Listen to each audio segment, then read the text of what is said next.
संसार भयनाशनम जन्मांतरे भवेत् पुण्य तदा भागवतम लभे। तो समझ गए ये इतनी बहुमूल्य है। सुनना और बैठना तो फलदायक है, लेकिन अगर इसके पांडाल के बाहर से भी गुजरा जाए तो भी फलदायक है। लेकिन तुम गुजरना मत, तुम घरों में मत बैठे रहना, क्योंकि ये परमात्मा की कृपा है।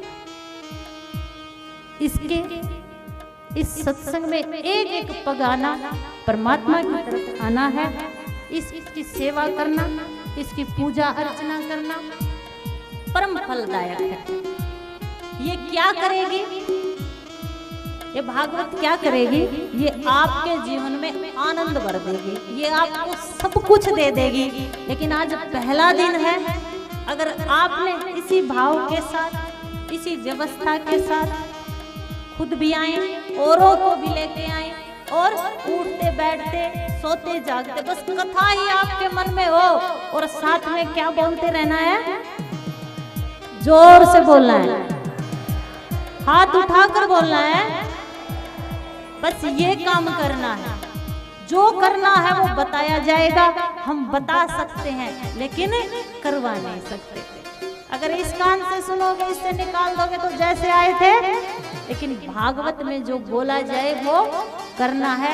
ऐसा नहीं कि बुजुर्ग ही आए, बच्चों को क्या करना है, क्योंकि भगवान की कथा थी, भगवान ने जो भी किया ना 11 वर्ष की उम्र तक कर लिया था।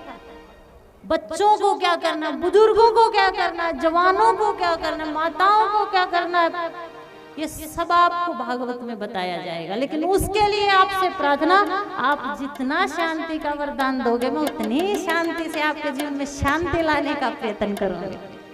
वो शांति नहीं जो आपके गांव में रहती है, कभी कभी क्रांति मचा देती, एक परम शांति। परम शांति कैसे आएगी आपके जीवन में, मैं प्रयास करूंगी इस भागवत के माध्यम से। देखिए, चिंता करो मिले बीमारी, और चिंतन करो मिले बिहारी। अब जिसको बीमारी चाहिए वो हाथ उठाना। क्या करोगी बीमारी लेके, अगर चिंता करोगे तो बीमारी मिलेगी। इसलिए 7 दिन का समय मिला है, चिंतन करिए। चिंता करो मिले बीमारी, चिंतन करो मिले बिहारी, मानो तो मौज है वरना समस्या रोज है। इन समस्याओं से मुक्ति कैसे मिले, कैसे मिलेगी। एक बूढ़ी माँ अंगूठी खो गई और झाड़ू लेकर पूरे घर की सफाई कर दी, पूरे गली की सफाई कर दी, और जब थकान हो गई तो बैठ गई। तभी एक बुजुर्ग आया। ये कथा क्या करने आई है, बस ये कहानी ध्यान से सुन लो। ये कथा क्या करने आई है, बूढ़ी औरत थक कर बैठ गई क्योंकि उसकी अंगूठी खो गई थी। ऐसे ही आपके जीवन से, आपके शरीर में बीमारियां आ गई हैं, आपका स्वास्थ्य खो गया है। किसी के बेटे ने मुंह मोड़ लिया है, किसी की बहू ने मुंह मोड़ लिया है, किसी के पति ने मुंह मोड़ लिया, किसी की पत्नी ने मुंह मोड़ लिया है। आप ऐसे थक कर बैठ चुके हैं जैसे वो बूढ़ी माँ बैठी है। तभी एक युवक आ गया, उसने कहा माता जी क्यों बैठी हो, तो उसने कहा बेटा मेरी अंगूठी खो गई। वो अंगूठी आपकी शांति है, मन किसी में भी लग जाए, जिसमें लग जाए उसका अंगूठी में लगा। बेटे ने भी, उस बुजुर्ग ने भी उसके साथ बड़ी मेहनत की, लेकिन अंगूठी नहीं मिली।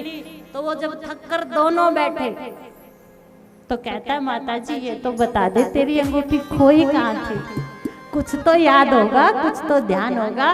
तो कहती अरे बेटा 1 महीने पहले मैं हरिद्वार गई थी, वहां खोई थी। वो कहता है कि मेरा भी दिन खराब किया, अपना भी किया, पूरा जोर लगवा लिया, मेरी माँ अंगूठी वहीं मिलेगी जहां खोई थी। तो आपके जीवन की शांति, आपके चेहरे की ये मुस्कान देखो, आज आप कितने मुस्कुरा रहे हो, बड़े अच्छे लगते हो। बस ऐसे ही मुस्कुराहट आपके होठों पर आ जाए, मैं यही चाहती हूँ। और ये तब आएगी, ये तब आएगी जब वो शांति कहीं खो गई है, वो आनंद कहीं खो गया है। क्यों? तुम कहते हो ये पति मेरा, बच्चा मेरा, हम सब परमात्मा के बच्चे हैं, बस तुम उसको भूल गए हो। उसी की याद दिलाने ये कथा आई है। शादी हुई थी एक लड़की की, जब पहली बार गई तो पति ने नथ दे दी, और जब वो मायके आई जल भरने कुएं पर गई तो बार बार कहती है नथनी दीनी यार ने, नथनी दीनी यार ने, नथनी दीनी। कुछ तो बोल दिया करो। डिंडोरा ही पीट दिया पूरे गांव में। रामानंद संप्रदाय के महान संत बाबा कबीर वहां से गुजरे, हल्ला मचा रही थी, देख मेरे पति ने मुंह दिखाई, मुझे नथनी दी है, कितनी सुंदर नथनी है, नथनी दीनी यार ने, नथनी दीनी यार ने। तो कबीर जी ने उस बच्ची से कहा बेटा इधर आ। वो आई, क्या हुआ? वो कहते बाबा देख नथ मेरे पति ने दी है। क्या बोलना पड़ेगा? जोर से बोलना पड़ेगा। तो बाबा कहते हैं बेटा तू ये नथ कहाँ पहनती? वो कहती इस नाक में। तो बाबा कहते हैं नाक किसने बनाया? किसने बनाया? तो बाबा कहते हैं बेटा नथनी दीनी यार ने तासु इतनो प्यार, और नाक दियो करतार ने ताको दियो विसार।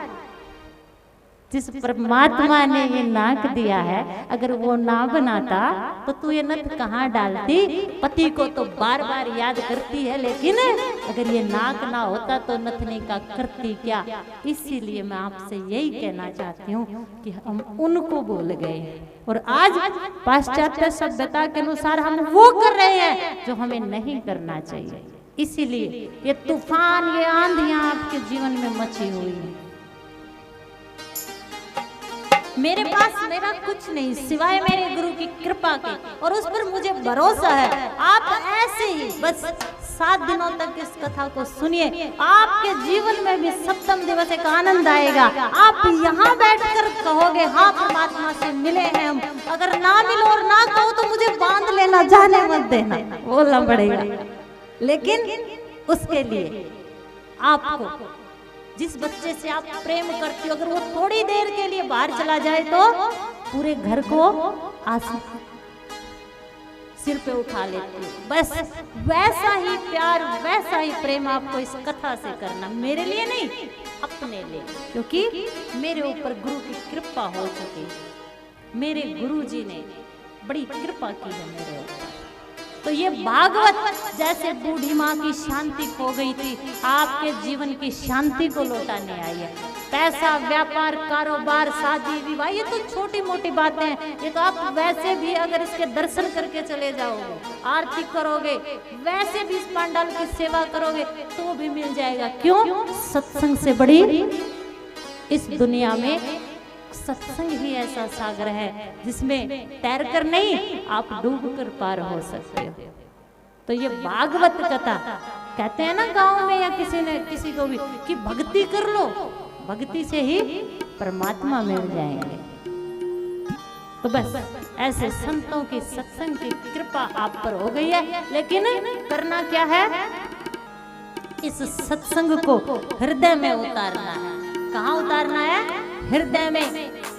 जो आपके शरीर में दिल है वो इस तरफ, किस तरफ है? तो एक बार चेक कर लो, ये यही है या कहीं चला गया? बस आपको इस कथा में दिल लगाना है, मन लगाना है, अपना भाव लगाना है। समझ गए? कौन कौन समझा? बस अगर आपने इस कथा में मन लगा लिया तो ये भागवत कहते हैं, भागवत प्रेम